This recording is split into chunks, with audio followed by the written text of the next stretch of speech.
Talvez você pode através dessa cabine aí. Aqui atrás, né? Ou embaixo da mesa, aí. Aí embaixo da mesa não tá, não. Olha, aqui, Roberto. Agora eu conheço, né? do Nova. Não, não é do Nova, não, é algum lugar. Isso é uma menos estranha. Também não. A gente vai se lembrar. Você é da Harmonia? Hein? Você participa da Fundação Harmonia, lá da Harmonia? Não. Já de não? Mas só coisa também não é estranha. Como você é grandão, também sou grandão, se vê, assim, é raro de grandão. Isso é mesmo. A gente vai se lembrar. Eu Só... estudei na escola técnica, na sua cadeira, assim, estudei na Católica. Estava falando na sua cadeira. Foi aqui, ó. Essa daqui, né? Vai chamar? Bruno. Você está bom? Você tem natação? Fiz um tempo na nada do Gente, então hoje, né, Flávio, mais uma vez, vem nos brindar com a biblioteca ambulante dele. São citações importantes do livro aí. Muito importantes. E ele vai falar hoje sobre aceitação. Um primeiro passo para a autodeterminação. Então vamos lá. Então, pode baixar o sonzinho.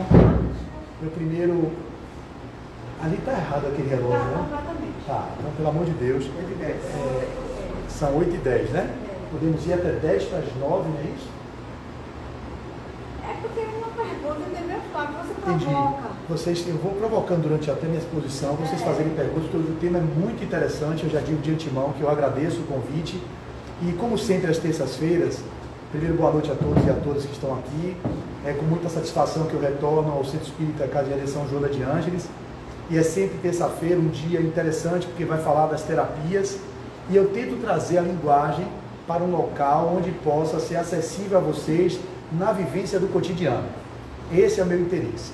A gente tem um tempo na militância no movimento espírita, são 12 anos como expositor, mas eu venho percebendo, tanto como estudante, como aluno, como ouvinte, que faço parte das casas espíritas. Comecei na Casa de Geração Bezerra de Menezes, tenho 20 anos na Federação Espírita do Estado da Bahia, todas as segundas-feiras com André Luiz Peixinho e Eleonora nos grupos de autodescobrimento e autoconhecimento, e agora completando 5 anos na Fundação La Harmonia, na Universidade Livre do Espírito, que eu voltei a estudar o Espiritismo, fazendo o ciclo 1, chegando agora no ciclo 10, que em princípio eu recomendo a todos vocês que façam parte, tanto aqui no Joana, tem um campus aqui, parece que é um braço também no modelo que o La Harmonia faz, que é lá na Orlando Gomes, e que seria imprescindível para o caminho da autodeterminação, que eu vou explicar o que é, e do processo de aceitação da condição humana que vocês estão. Essa é a premissa básica para que a gente consiga se autodeterminar.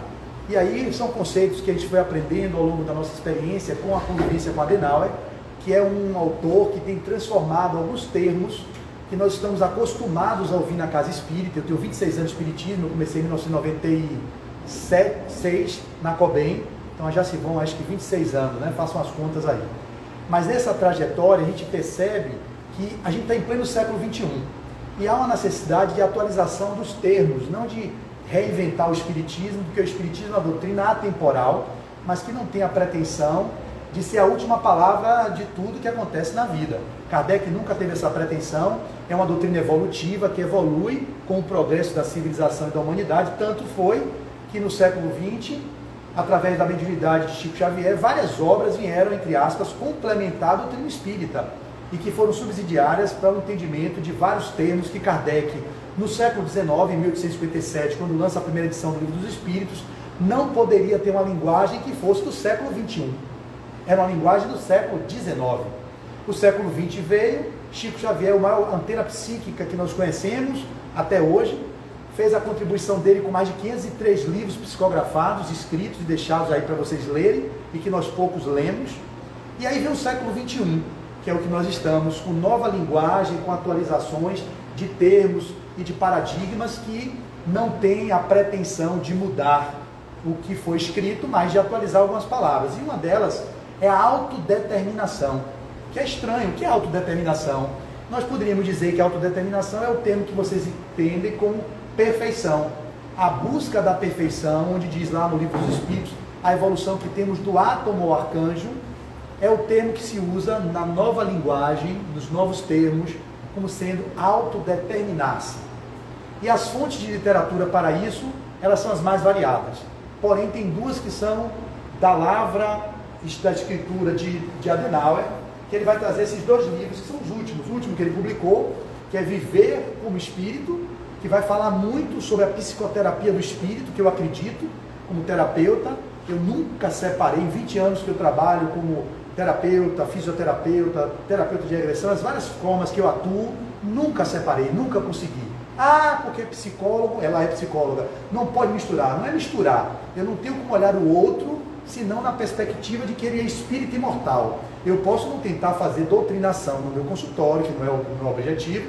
Eu não vou querer converter um evangélico a ser espírita, um candomblessista, um católico, mas a minha abordagem, quando olho o sujeito, é dentro da condição de que ele é um espírito imortal que está ali diante de mim, e é esse ser que eu vou ter que dialogar com ele.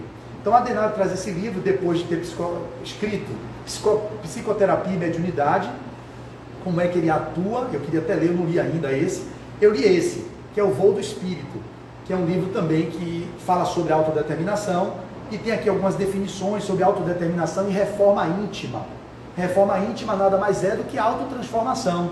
Então nós temos, enquanto espíritos imortais, que construir o autoconhecimento, que nós nos conhecendo, que é a rolha que somos, ou a tampa, ou a ponta do iceberg, que está no oceano, na linguagem freudiana, que é uma metáfora, para vocês entenderem o que seria o conhecimento de vocês, no sentido do que vocês conhecem ou que nem conhecem, que é uma metáfora que ele traz de um iceberg no oceano, onde a ponta do iceberg é a consciência. Tudo que está submerso é a inconsciência que nós somos, do que nós somos. E o oceano, aí numa visão mais ampliada que Jung traz, que é um inconsciente coletivo. Na metáfora que o Jung traz, ele vai dizer diferente. Nós somos uma rolha boiando no oceano. Isso é o que a gente é em termos de consciência. Imagine, o que eu tenho de consciência é essa rolha, nesse imenso oceano da vida que somos nós e que desconhecemos. Como é que a gente pode querer buscar uma autodeterminação, uma autotransformação, um aprimoramento intelecto-moral, uma perfeição, que é a palavra que a gente diz é procurar aperfeiçoar-se para ser...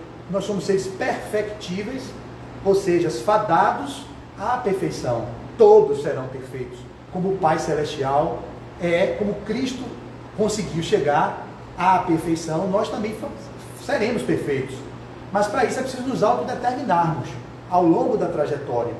E aí, nesse movimento de conceituações e definições, nós vamos nos entendendo como espíritos imortais, para entender por que a aceitação é o primeiro passo, no meu ponto de vista, para a autodeterminação.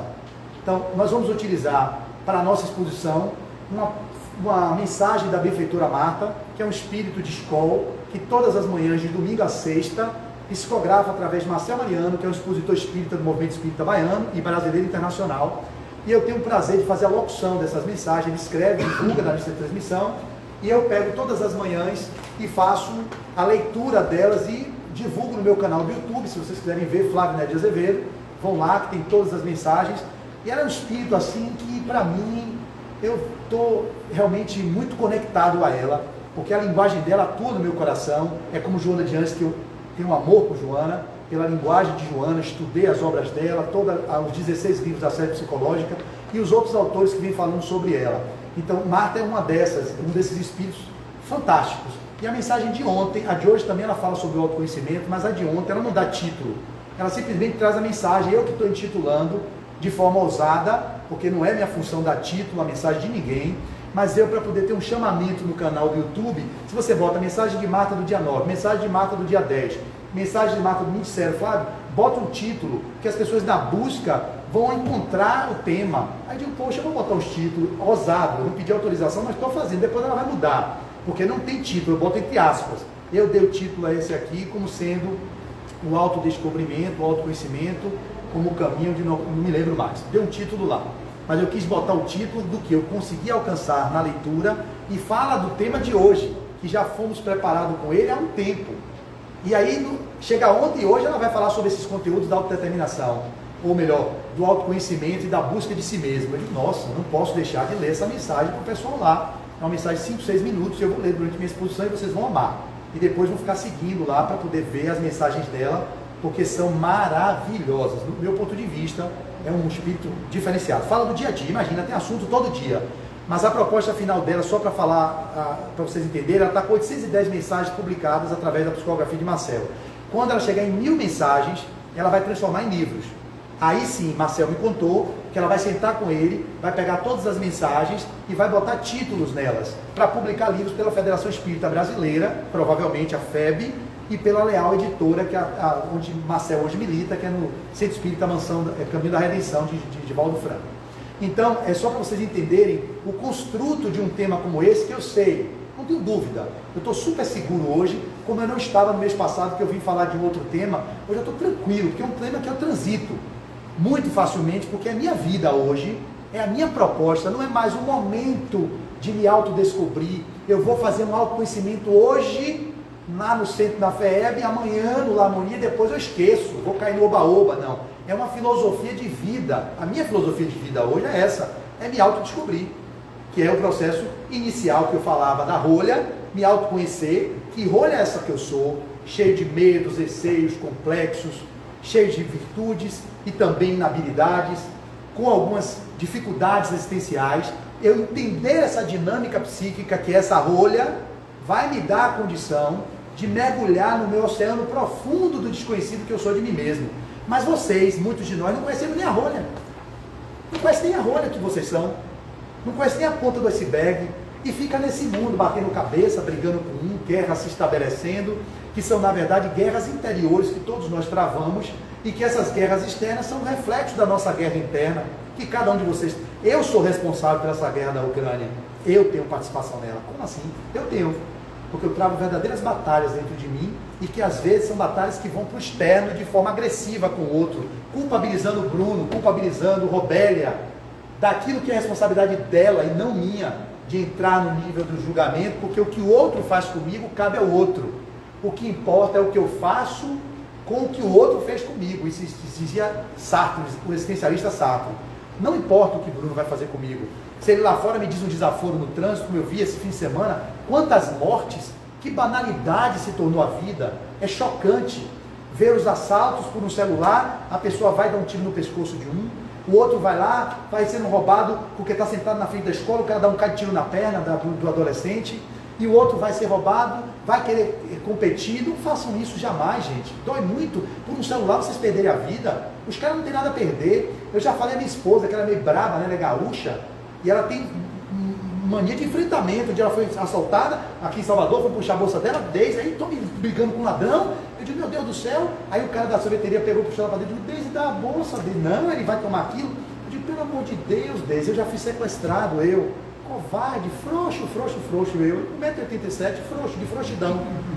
Digo, aonde? O cara meteu a arma na minha cabeça, no carro, uai, aí me tremi todo, fiz um retrocesso de memória, ele ouviu que a experiência de memória foi até a infância, vivi toda a experiência de pequeno, de grande, em menos de segundos, aquele movimento que você faz quando tem experiência de quase morte, essas coisas que acontecem. Ele botou, vai para trás, calma, irmão, na memória eu faço isso, ó. Eu sou grande, eu podia pegar fazer um monte de arte, eu fiz arte marcial, tenho várias habilidades que eu podia vir dar um soco nele, nada. Ver o covarde que ama a vida e não vai se confrontar com quem não tem nada a perder. Levantei a mão, fiquei igual assim, ó. Que assim, ó, eu não faço nada, eu já sei, isso tem mais de 15 anos isso, 16, 17 anos. Quando ele botou a arma um do lado, o outro do outro, eu fiz assim. Sim, meu irmão, que é o primeiro passo quando ele veio andando, eu fui debaixo do carro como se estivesse fazendo alguma manobra, porque eu sentia a energia que era um assalto. Mas não podia sair esticando o carro. Fiz só um movimento para ver se ele se assustar, mas não se assustou. Ele, epa, qual o problema aí? É um assalto, passa para trás. Opa. Aí na mesma hora eu fiz isso. Passa para trás, passa. Ele mandou eu passar por aqui. Eu não deixou eu sair por aqui para entrar, não. Pela aqui, era um cadete que eu tinha. Por aqui, eu grandão, esquivando aqui. Sentei aqui atrás, fiquei. E meu colega, eu orei, meu Deus, não deixa ele embora, não. Eu quero morrer junto com ele. Eu fui egoísta. Eu não queria morrer sozinho, eu queria morrer junto. Porque eram duas famílias que estariam orando por dois cadáveres. E não só minha mãe e meu pai orando por mim, sozinho. Eu digo, não, eu quero ir junto, porque se for eu e ele é melhor, é mais solidário. Você tem o Moisés aí, por exemplo, que morreu agora, o ônibus do cantor que virou, 6 juntos. Claro que é doloroso para cada família dessa, meu Deus, por favor, compreenda, eu lido com a morte nesse lugar, mas eu sei o respeito que é a perda de um ente querido, a partir de... Mas eu digo, muito melhor se os 6 juntos, entre aspas, para as famílias se solidarizarem naquela dor. Então eu falei, não, que ele não deixa ele sair. Ele abriu a porta e meu amigo Ricardo, meu amigo, foi saindo assim, ele vai embora, não disse nada. Ele vai, você também vai. Eu digo, graças a Deus. Aí sentou ele aqui, eu aqui, os 2 ladrões aqui, e eu ficava vendo a alma desse daqui, ó. Ele me deu seu relógio, eu tirei, ele pegou, jogou o relógio lá, o que mais? Bora, qual é a senha? Eu falei, não sei a senha, eu tô nervoso. E ele com o carro correndo, vai pelo Iguatemi, eu vi no banco da época, era o Itaú, ele vai entrar naquele, meu Deus, meu dinheiro da minha poupança, eu vou ter que dar. Aí eu tentei dar um desperto, mas não fui ousado, disse, não, a senha eu não tenho assim, bora, rapaz, tá me tirando como otário, Eu digo, peraí, rapaz, você não quer me matar? Eu fui um doutrinador dele, não vou mentir, minha habilidade de terapeuta eu usei ali. Você não quer me matar, você quer o carro, venda. Eu sei que a situação do país não está fácil, irmão. Está pegando mesmo, você tem mais de 20 anos. Você vende o carro, eu tenho seguro. O seguro vai assim mesmo, nervoso, mas saindo de mim, não sei como. Vai vender, você vai pegar o carro, vai vender, vai ficar com o seu dinheiro, eu vou ganhar meu seguro. Mas para que você tirar a vida de 2 pessoas que não vai reagir? Fique tranquilo, você é esperto, né? Aí eu falei, você quer que eu calhe a boca? Ele, não, continue falando.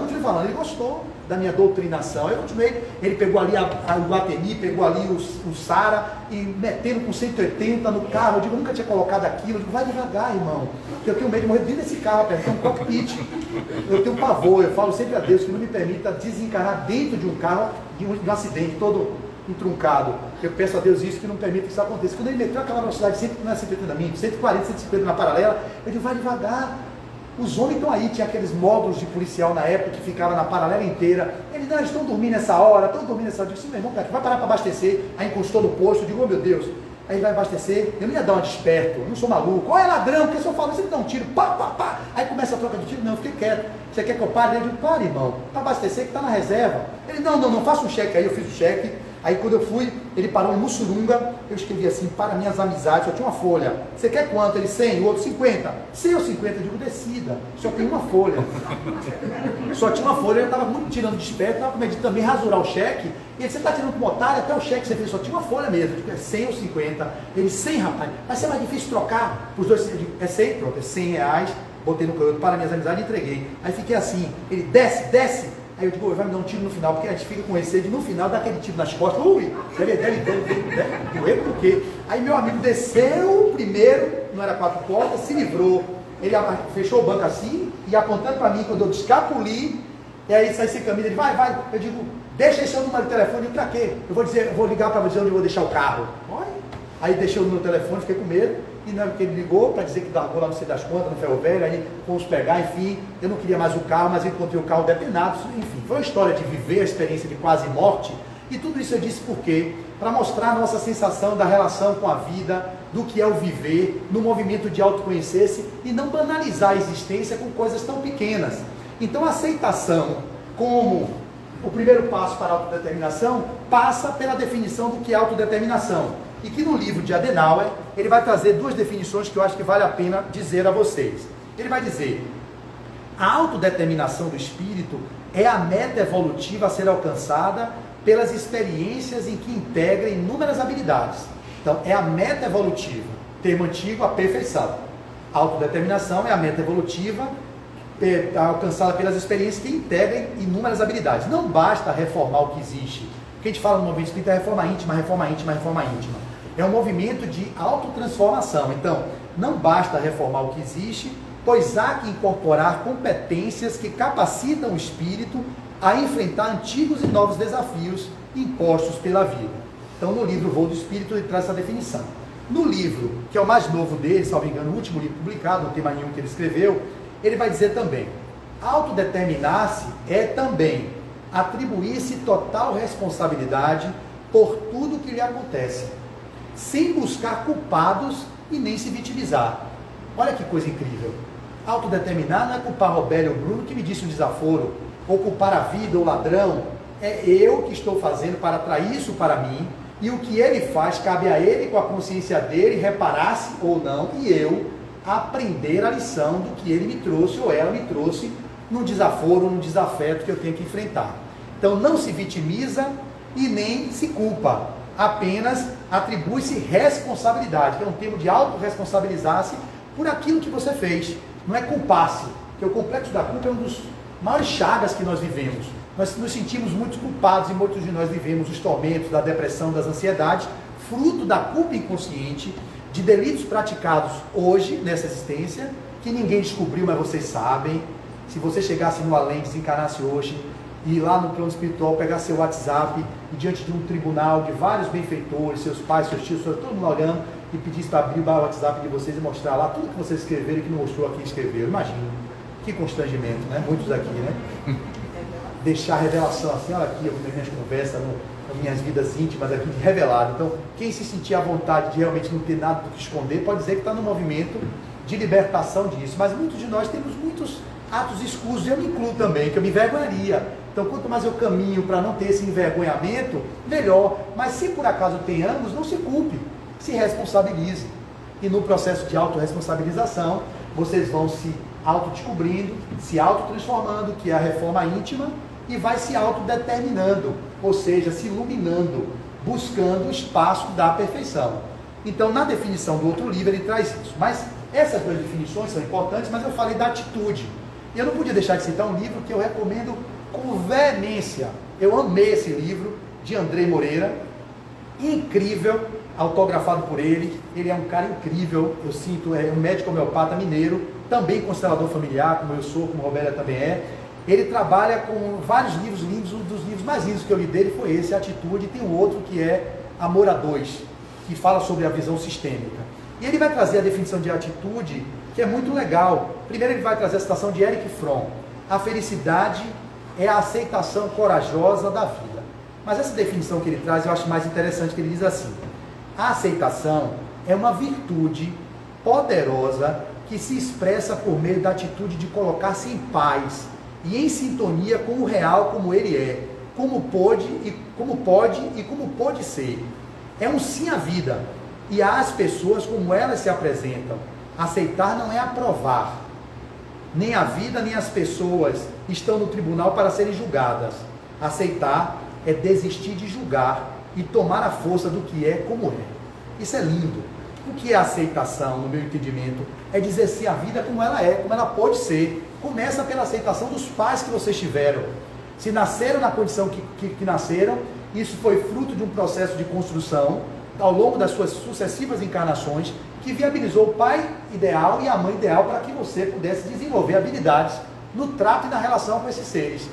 Que aí vão ter as animosidades, vai ter as divergências, porque às vezes os espíritos não são afins, não são almas afins. Muitos de nós encarnamos em famílias, pelos laços da consanguinidade estamos próximos, mas pelos laços do espírito ainda estamos construindo essa vinculação afetiva. Muitos de vocês têm amigos que são de fato muito mais queridos do que o próprio irmão, e do que o próprio pai, do que a própria mãe. Mas o que é dizer sim à vida? O que é aceitação? É dizer assim a vida como ela pode ter sido, como ela é e como ela será. E isso é o primeiro passo para que vocês consigam alcançar a autodeterminação, no meu ponto de vista. Porque se você não aceita, você vai resmungar, você vai se vitimizar, você vai criticar sua mãe, você vai criticar seu pai, mas ele me abusou, deixa eu lhe contar como foi minha vida, você não sabe o que meu pai fazia comigo. Não importa, ele lhe deu a vida, e ele deu o que era possível. Você não andou com as sandálias e com os sapatos dele na estrada que ele precisou palmilhar para chegar até aqui. Então o primeiro passo, quando a gente se torna adulto, é aceitar a vida como ela foi. Não ficar se queixando e nem se vitimizando, porque eu sofri muito abuso de minha mãe e de meu pai. Tudo bem, eles vão se responsabilizar diante do tribunal da própria consciência, que pode entrar na culpa tóxica, ou como podem se entrar no campo do arrependimento, que é o mais ideal, arrepender-se. Porque a gente tem mania de ver as pessoas dizerem assim: eu não me arrependo de nada que eu fiz. Eu me arrependo de várias coisas que eu fiz, claro, com o olhar que eu tenho hoje, mas com o olhar que eu tinha antes, eu não me arrependo, porque era o que eu podia. Então dizer sim à vida é dizer sim à sua humanidade, é dizer sim ao ser humano comum e imperfeito que vocês são. Eu trocaria o imperfeito para comum e perfectível. Por que perfectível? Nós somos seres fadados à perfeição. Então imperfeito parece que não pode se tornar perfeito no termo antigo da autodeterminação. Então nós somos seres perfectíveis, fadados à perfeição, à autodeterminação, ao autoaprimoramento, à evolução e à plenitude do ser, ou à bem-aventurança. Nós seremos espíritos bem-aventurados um dia, e seremos espíritos puros. Mas como é que vamos ser? Não é utilizando-se, aí vem, da linguagem freudiana, do recalque, que é o que normalmente nós fazemos. Aí vem mais 2 livros que eu vou citar, já citei o Atitude de Andrei, que para mim é um grande livro, que fala do cotidiano, e que se vocês puderem ler, vocês vão amar, vão mandar um WhatsApp para mim, ou então um direct. Flávio, gratidão por essa obra linda, é lindo demais. Eu acabo de ler, eu escrevo, né? Eu falei assim, meu Deus, terminei de ler esse livro em 5 de maio de 2020, esse livro é maravilhoso, que linguagem fácil, escrita leve, altamente profunda. Gratidão, Andrei, esse ser humano comum e perfeito que você é, que tem trazido tanta contribuição em minha vida. Sinto profunda gratidão por ele ter sido instrumento de obras literárias tão lindas. Os 2 livros dele que li até aqui estão entre os melhores livros que já li. Que Jesus te ilumine sempre. Imagine a emoção de terminar o livro, para poder, no dia que eu termino, eu escrevo, para depois lá na frente, quando eu vou pesquisar, como hoje eu lendo, poxa, marcou muito esse livro. Então eu recomendo com veemência. Só que chegaram 2 livros, são 2 para mim, obras-primas também, de amigos, um mais próximo de mim, o outro amigo virtual, porque a gente se torna amigo de tanta convivência que eu estou com eles, que a gente disse que a gente é amigo. Ele até citou meu nome no lançamento do livro, na Vozes. Ah, tem Flávio aí que, por exemplo, eu nunca vi presencialmente. Mentira, ele já me viu, ele não lembra de mim. Ele esteve comigo na Federação Espírita do Estado da Bahia, quando eu levei o livro Cultivo das Emoções, para ele autografar. E ele é Marlon Requidal, que publicou essa obra Em Busca de Si Mesmo. É um psicólogo junguiano lá do Paraná, que está morando em Londres, fazendo ciências sociais. E ele é um cara que fez na pandemia, em abril de 2020, quando começou a pandemia, ele abriu eu já estou aqui divulgando para vocês irem ver, não percam tempo, chamado Vai Pra Dentro. É uma série no YouTube que fala sobre sombra, sobre self, sobre ego, sobre autotransformação, sobre os complexos, sobre racionalizações, sobre os mecanismos de defesa do ego. Eu já vi todos os vídeos. Ele tem mais de 100 e poucos vídeos, 1 hora de cada vídeo, eu já vi tudo. E já estou querendo voltar agora, porque ele vai fazer podcasts. Ele lançou esse livro tem 1 semana. Ele está no Brasil fazendo lançamento no Rio, em São Paulo e no Paraná. E ele transformou a série Vai Pra Dentro, que é essa do YouTube, nesse livro, Em Busca de Si Mesmo. E aqui ele tem um capítulo, e esse livro chegou em minha mão domingo. Eu abri hoje, era para eu ter aberto ontem, me arrependi. Fiquei, meu Deus, por que eu não abri esse livro logo? E ele vai falar aqui justamente sobre o capítulo da transformação, o método. Aceita quem você é. Eu diria, como a gente ouviu lá na harmonia, aceita que dói menos. Aceita quem você é, porque dói menos. Se você aqui há transformação, ou seja, a transformação é a autodeterminação, que é a busca da reforma. Ele vai trazer o capítulo o engodo de ser melhor. Isso choca vocês que estão nos ouvindo. Quando a gente fala o engodo de ser melhor, vocês ficam, nossa, como assim? Todo mundo aprende que a gente tem que se melhorar. E é sim, a gente precisa se melhorar, mas não se melhorar a partir da condição egóica, ou seja, o ego querendo determinar a melhora. A reforma que vem pelo ego é uma reforma falaciosa, é mudar de persona. Eu saio da persona do cara que é agressivo, porque a sociedade não aceita essa agressividade. Eu também não aceito a agressividade que vem em mim. Eu escamoteio ela, criando uma persona de bonzinho, de generoso, de solidário, aquela paz Lexotan, a paz Rivotril dos centros, muita paz, meu irmão. Aí Roberta aqui dentro, ô meu irmão, aí chega lá, fala, diabo, não sei o que, me encontro com ela lá, solta os cachorros em cima de mim, eu digo, ô Roberta, você é tão doce, meiga, tão educado e do lado, polido, como é que negócio que tinha, um beijo no ombro, tinha assim, recatado e do lar, né, aquele negócio que passou, e ali fora você parecia um demônio. Você esse demônio Flávio, ali é uma persona da organizadora do evento, não sei o que. A gente vive isso, a nossa sociedade hipócrita, e eu me incluo nisso. Por muito tempo, eu tenho 12 anos de oratória, de expositor espírita, no momento da minha vida, eu cantava muito uma música de Flávia Ferro, que é Me Curar de Mim. Sou a maldade em crise, tendo que reconhecer as fraquezas de um lado, que nem todo mundo vê. Fiz em mim uma faxina, e encontrei no meu umbigo o meu próprio inimigo, que adoece na rotina. Eu quero me curar de mim, quero me curar de mim, quero me curar de mim. O ser humano é esquisito, armadilha de si mesmo. Fala de amor bonito e aponta o erro alheio. Vim no mundo em um só corpo, esse de 1,80 m, devo a ele estar atento, não posso mudar o outro. Eu quero me curar de mim. E a música vai. Essa cantora, Flávia Ferro, tem várias canções de autoconhecimento, e essa canção foi que lançou ela no cenário nacional, onde pessoas fizeram uso dessa canção em retiros de meditação, em um processo de autoconhecimento. É uma canção que ficou bem popularizada, que vale a pena vocês acompanharem a letra e perceberem a dimensão e a profundidade dessa canção.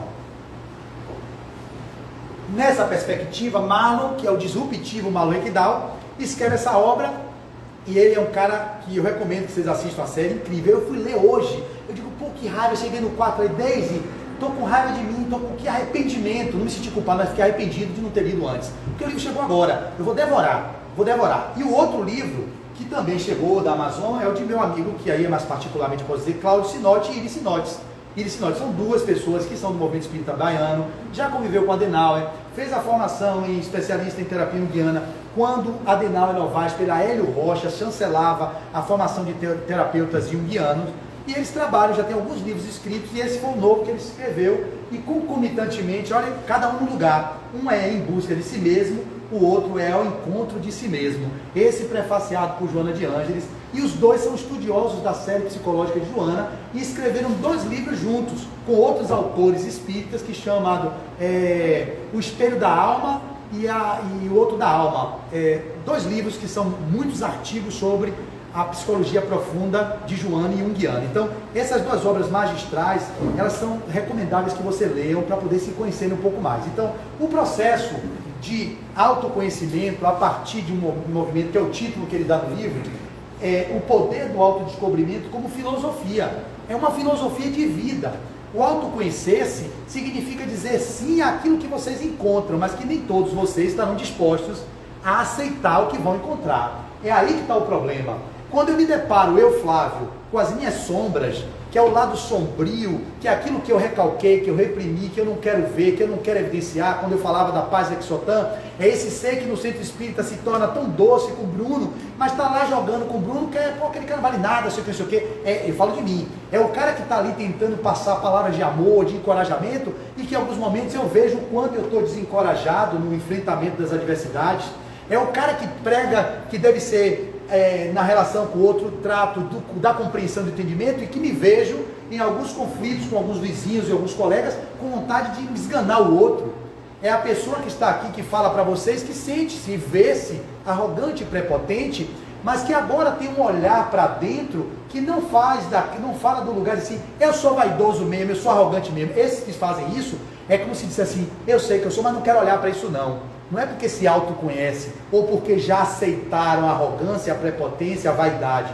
É porque estão negando olhar para aquilo e dizer, ó, sim para isso. Eu sou vaidoso. Ou melhor, eu estou vaidoso ainda. Eu ainda estou arrogante. Mas quando vocês aceitam, aceita que dói menos, vocês estão dizendo sim para a vida como ela é. Mas o dizer sim, que é o medo do que as pessoas no livro e lá nas lives falam, mas Marlon, como é que a gente faz? E aí fica como se acomoda? Não. A acomodação não existe quando a mudança vem do self. Vocês entendem o self como si mesmo. Os dois escreveram. O ego é a representação social. É aquela estrutura psíquica, a instância psíquica onde você se expressa na relação com o outro. Eu tenho aqui uma persona, eu tenho uma função que é do palestrante. Eu tenho a função do marido, a função do filho de Gabriel e Dona Helena. Mas essa função, ela não pode ser a minha identidade enquanto ser espiritual. Eu exerço o papel de terapeuta, de fisioterapeuta, de terapeuta de regressão, do que for. Mas eu estou nessas funções socialmente e momentâneas para criar habilidades, para integrar habilidades. Mas quando você se confunde com a persona do advogado, do político, do deputado, do governador, e acha que é aquilo, vocês começam a se perder do que é o essencial. E não há por que não viver as funções que são da persona, né, que a gente precisa exercer na sociedade. O problema é se confundir achando que você é aquilo. E aí quando você passa a achar que você é aquilo, você passa a querer exercer a função de médico em todo lugar, de terapeuta em todo lugar, de juiz em todo lugar. E aquela prepotência do que você adquiriu em termos de aquisições materiais passa a lhe tornar soberbo em relação ao outro. E tudo isso são fragilidades egóicas. São os seres infantis que estamos engateando ainda na infância espiritual e que, portanto, nos protegemos, às vezes, com a máscara de arrogante, porque às vezes o arrogante é um grande vulnerável, é uma pessoa que é adoecida, muitas vezes a gente representa aquilo que a gente está escondendo, que é a nossa fraqueza. Por isso você vê esses caras assim, às vezes, não estou dizendo que são todos, tem raras exceções, que querem agredir homossexuais, que querem bater nas pessoas, porque tem dentro deles pessoas extremamente frágeis, e que precisam criar uma carapaça externa de pessoas duronas, para não mostrar a vulnerabilidade, a fragilidade que são. E muitos outros que são tímidos, como exemplos rápidos, numa exposição curta, não posso aprofundar o tema, que se mostram tímidos, é tão tímido, mas na verdade é muito arrogante, às vezes é muito vaidoso. Às vezes o tímido, com raras exceções, é uma vaidade extrema, uma arrogância extrema, que ele tem vergonha até de se colocar com medo do julgamento dos outros, para não mexer com as vulnerabilidades e as susceptibilidades dele. Ele fica calado, ele prefere não agir. Então esse lugar de autodescobrir-se, de autoconhecer-se, para um movimento natural de transformação, deveria ser a nossa tônica. E aí, para finalizar, eu trago a mensagem da benfeitora, porque o tema é tão gostoso que eu vou pegar esse tema, outros centros que me dão autorização de escolher o tema, eu vou pegar ele e vou transformar em outras formas para eu continuar falando sobre isso. Porque quando eu falo, não é para vocês, é para mim. Essa interlocução aqui é um instrumento, desde minha esposa não entende, mas não, amor, você vai lá, sai de Simões Filho agora para vir aqui, né? 60 quilômetros, 30 para ir, 30 para voltar. Mas o prazer de estar aqui, fazendo essa reflexão, a partir das leituras, e vocês me ouvindo, com a atenção que vocês estão aqui, que eu estou percebendo, ninguém cochilou, isso é uma coisa rara, porque uma hora dessa todo mundo já está dando as quebras de asa, ela aqui queria, mas não deixei. É natural dar quebra de asa, todo mundo aqui durinho, igual a Robélia, que ninguém dá 85 anos essa idosa, toda durinha. Vocês estão aqui vendo, quem dá 85 anos, 85, já está quase querendo para 90, toda durinha ali, toda gatosa, né, que eu chamo ela de gatosa, gata idosa, é a gatosa. Então, a gente está aqui todo mundo acordado, nos vendo, isso é um prazer para a minha alma. Aí você diz assim, é vaidoso? Sim, em algum momento eu me sinto envaidecido na condição egóica por estar contribuindo com vocês.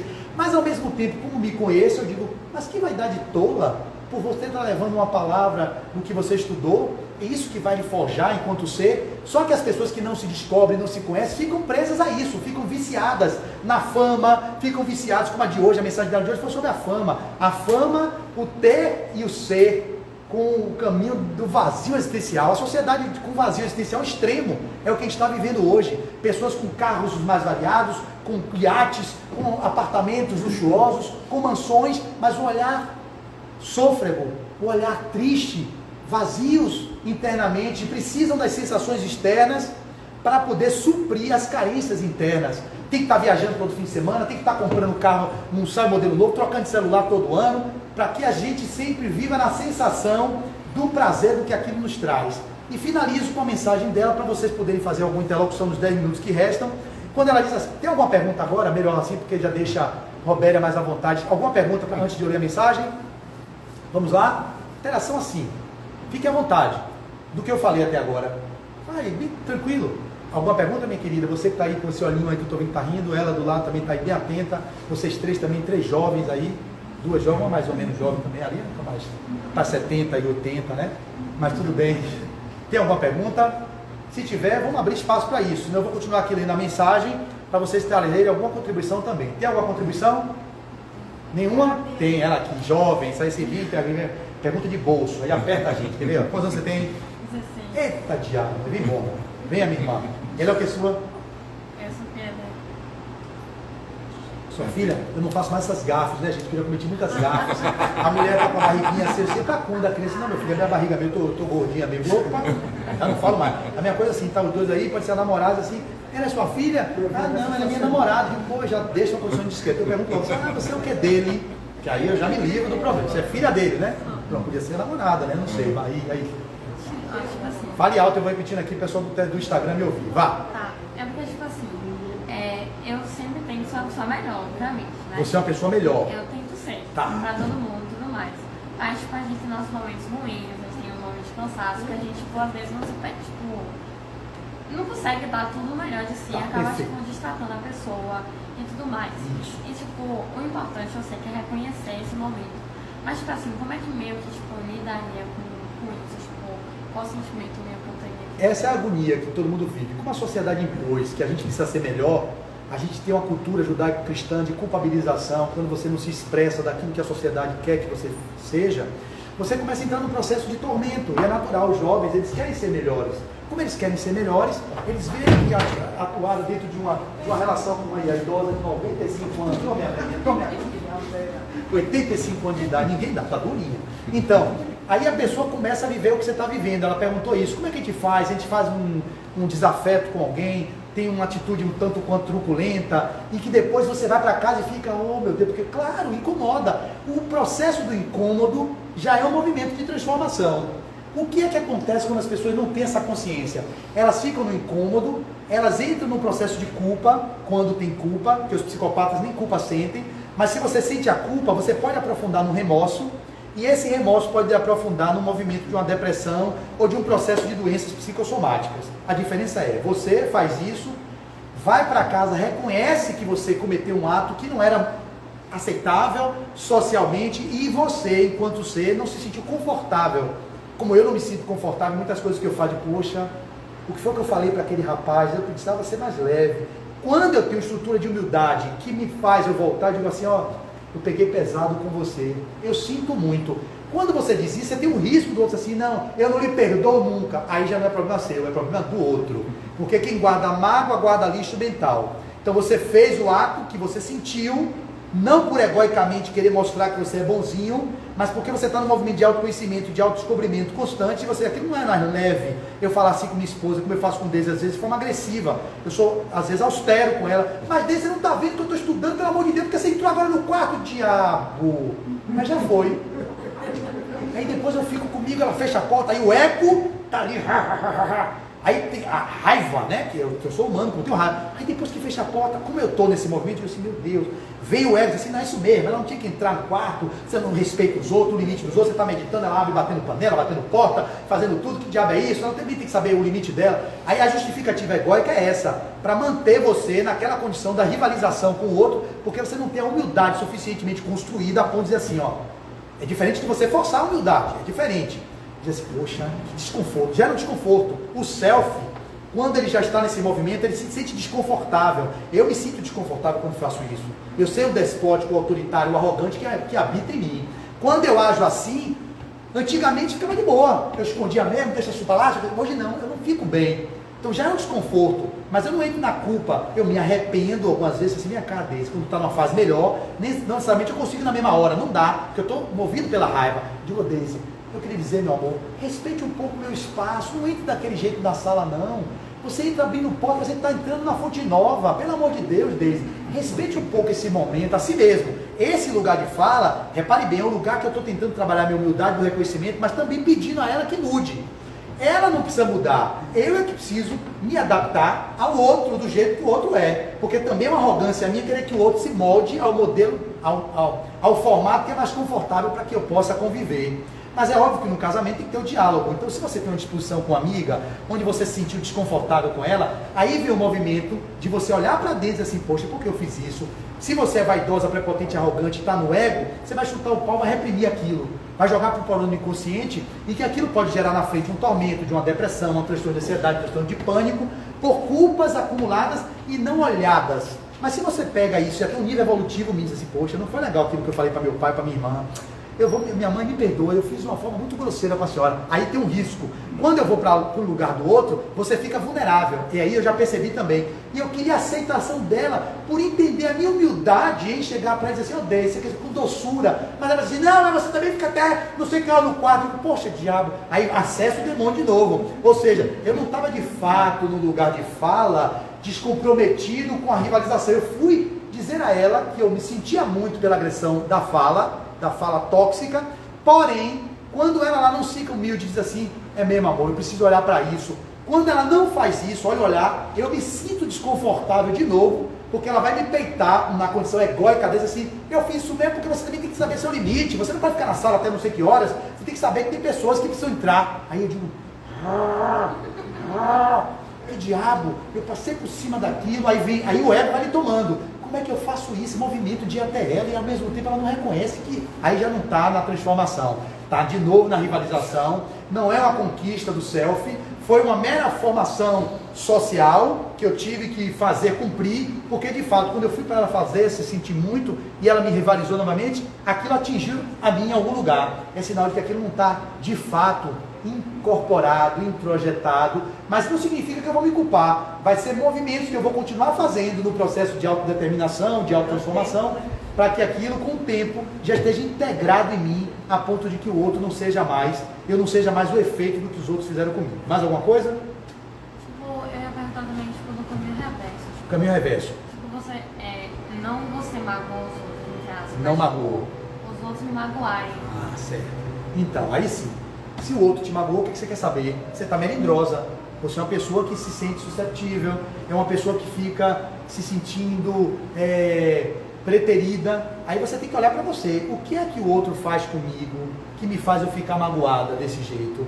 Você tem seus movimentos internos de vaidade, de arrogância, de tendência a perfeccionismo, que é as coisas do seu jeito. Tudo isso são as nossas inabilidades egóicas que às vezes determinam os grandes embates que nós vivemos na sociedade. Quando no trânsito o cara sai porque tomou uma fechada e se magoa com o que deu a fechada e sai atrás com o carro batendo em cima, pá, pá, pá. O que é aquilo? Senão a fragilidade dele, de se sentir preterido, de se sentir diminuído, egoicamente, porque o outro passou na frente. São as competições que nós vivemos na vida, e nós somos ensinados desde pequeno a viver nesse lugar, competindo na escola para ser melhor do que o colega, competindo nos esportes. Não são esportes cooperativos, são jogos competitivos. E quando você entra num espaço desse de rivalização, que alguém lhe diz uma liberdade na escola e você se melinda, eu tenho pacientes que eu atendo de 14 anos, adolescentes, que recebem, sofrem bullying. Eu digo, mas e aí, por que você se permite ser o efeito disso? E ele quer se autoconhecer, mas eu queria me conhecer para não ter mais isso. Eu digo, mas não é você botando isso, você não coloca não ter mais isso. É olhando os lugares em que lhe incomoda e vivendo a experiência e dizer assim, ok, eu digo sim para isso, eu aceito que eu ainda sou uma pessoa melindrosa. Melindrosa é a pessoa que fica suscetível ao que o outro diz. Mas o que é que eu estou fazendo para isso? Olhar para isso. E faz o que? Nada. Não faz nada. Aí é isso que incomoda. Não faz nada. Não faz nada. Porque se você, aí eu termino, tenta fazer algo para mudar, para ficar docinha, é sinal de que você está criando uma outra persona, é uma outra máscara de representação, porque o ego não aceita. Quando você já percebeu que aquilo existe, significa assim, olha, já é muito. Quer dizer que ver e aceitar já é muito, Flávio, porque muitos de vocês não aceitam nada. E aí a frase que eu deixo para vocês pensarem é parda, que é uma frase que resume tudo isso que eu falei. Perceber que eu sou vaidoso. Primeiro passo, vamos supor, eu vou falar de mim, eu sou prepotente. Percebi que eu sou prepotente. Isso muda alguma coisa? Não. Depois eu aceito. Perceber diz assim, eu percebo, mas eu posso perceber sem aceitar. Concorda? Que eu posso perceber que eu sou arrogante, mas não aceito? Percebo que sou arrogante. Aceito que sou. Segundo passo. Aí faz o que agora? Teve alguma coisa aí? Não. Eu vou refletir sobre minha arrogância. Parda. Depois vem a decisão. Decisão. Você decidir que aquilo não me serve mais. Eu decido que isso não serve, não é leve para mim viver com isso. Eu vou pro D e vou pro A. O que é o A? Atitude. Que é o nome do livro dele. Atitude. Não adianta perceber, aceitar, refletir, decidir mudar, se você não tem atitude de mudança. Atitude é ação, é no cotidiano, no embate, nas rivalizações, que você vai se estabelecendo no lugar de fala, onde você diz assim, olha, eu sou arrogante, eu já percebi, já aceitei, refleti, decidi que aquilo não me serve, vou para a ação. Tem 3 estágios da ação. Primeiro, ele me diz uma liberdade e eu revido. Meu Deus, eu ainda estou no movimento da atitude de mudança, mas que não está incorporado. Segundo estágio da atitude de mudança, o outro me diz alguma coisa que me desagrada, eu vejo que me desagradou, mas eu já não rivalizo, eu não expresso. E o terceiro ato é quando ele me diz uma coisa e aquilo já não me incomoda mais. Eu já estou integrando essa habilidade de não entrar no jogo das susceptibilidades egóicas. Isso pode levar uma encarnação inteira. Você pode fazer isso durante toda a sua existência. E isso tem que estar ok. Não pode incomodar vocês. Então a finalização seria a prece que eu faria com essa mensagem. Seria uma boa prece de encerramento, né? Porque eu acho que essa mensagem é impagável. Vale a pena muito. Muito obrigado a todos que ficaram aqui comigo até agora e muita paz.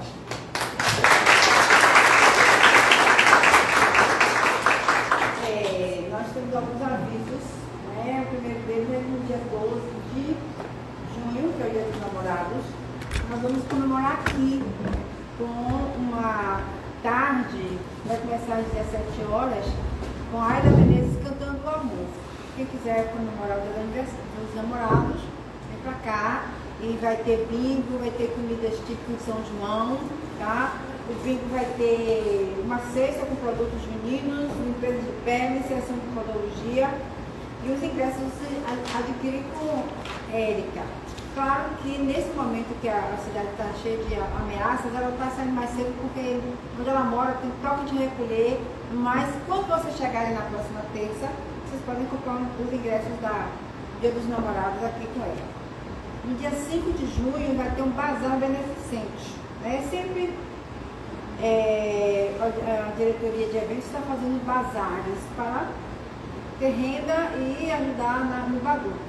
Então quem tiver em casa, roupas viáveis de serem vestidas, sapatos, bijuterias, etc. Então, acessórios femininos e masculinos também, tragam e traga a Érica e ela arrima com Verônica para o bazar.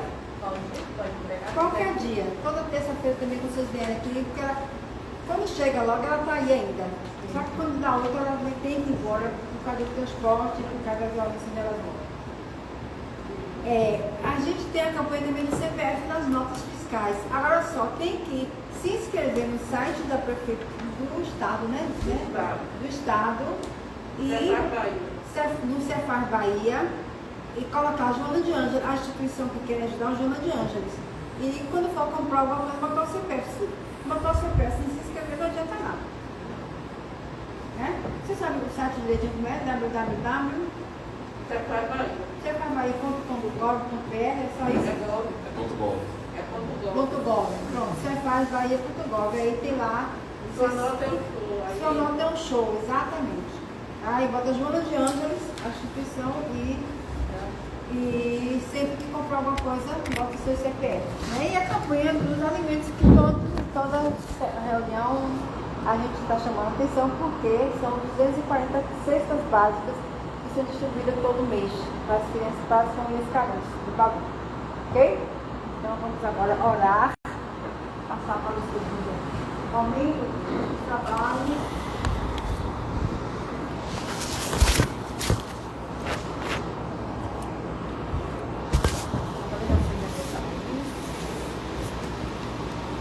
Ali atrás, sua cadeira.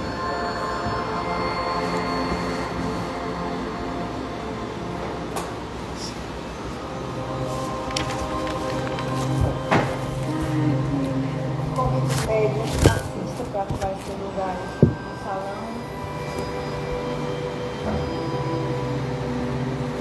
Nós outros vamos usufruir desse momento de alegria, de paz, de aceitação, de ressignificação, transformação.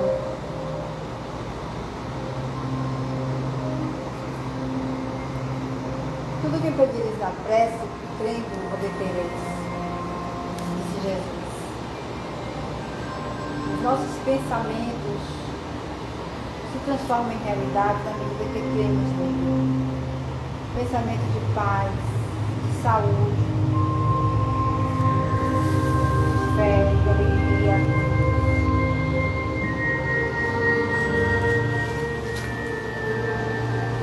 Como sempre eu faço, que a gente possa levar esses sentimentos para os nossos familiares, para os nossos afetos, também para os nossos desafetos.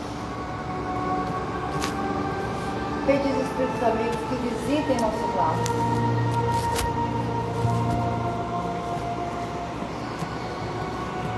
Especialmente no lar, se tiver algum doente, que eles possam levar o bálsamo, o refrigério, a esperança para a cura. Seja doença física ou mental.